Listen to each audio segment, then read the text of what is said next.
आता बातमी आहे ठाणेकरांसाठी अतिशय महत्त्वाची। गेल्या अनेक दिवसांपासून घोडबंदर मार्गावरती प्रचंड वाहतूक कोंडी होतीये आणि त्याचा फटका ठाणेकरांना आणि इतर सर्वसामान्य नागरिकांना बसतोय।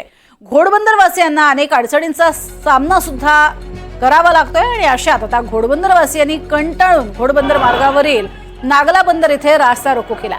घोडबंदर मार्गावरती आधीच मोठ्या प्रमाणात वाहतूक कोंडी होतीये आणि अशात आता घोडबंदर वासियांनी रस्ता रोको केल्यानं वाहन चालकांना याचा प्रचंड फटका बसलाय। या रस्ता रोकोमुळे वाहनांच्या मोठ्या रांगा लागलेल्या आहेत। अनेक चारचाकी दुचाकी वाहनं या रस्ता रोकोमुळे अडकून पडले। तर रस्ता रोकोचा फटका सर्वसामान्य नागरिकांना बसतोय।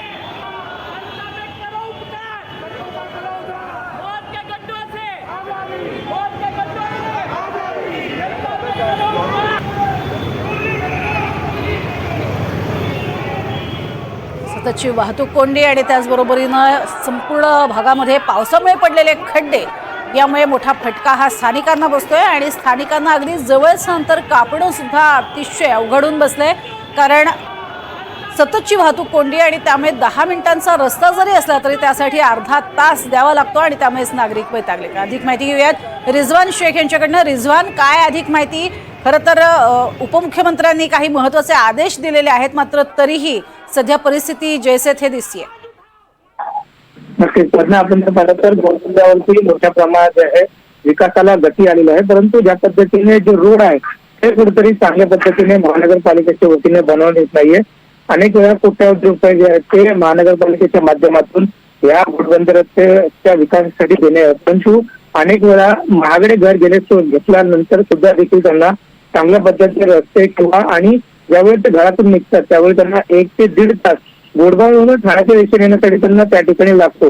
त्यामुळे अनेक वेळा याच रस्त्यावरती अनेक लोकांना आपला जीव देखील गमावलेला आहे आणि कित्येक वेळा त्यांनी तक्रार देखील केलेली आहे महानगरपालिकेला, परंतु महानगरपालिकेच्या वतीने फक्त डागडुजीच्या माध्यमातून काम केलं जातं आणि जे खड्डे असतात त्याला फक्त कामानिमित्तासाठी फक्त त्याला भरला जातो। पुन्हा एकदा पाऊस पडला तर तो खड्डा पुन्हा एकदा तसे उभारतो आणि त्याच्यामुळे अनेक लोक याच्यामध्ये जीव देखील गेला। आपण जर पाहिलं तर गेले महिन्याभरामध्ये असे अनेक लोक आहेत ज्यांनी या घोडबंदरमध्ये प्रवास करत असताना आपला जीव गमावला, परंतु महानगरपालिकेने याच्यावरती कुठलाही लक्ष आणि कानाडोळा करताना अनेक वेळा आपल्याला पाहायला लागला।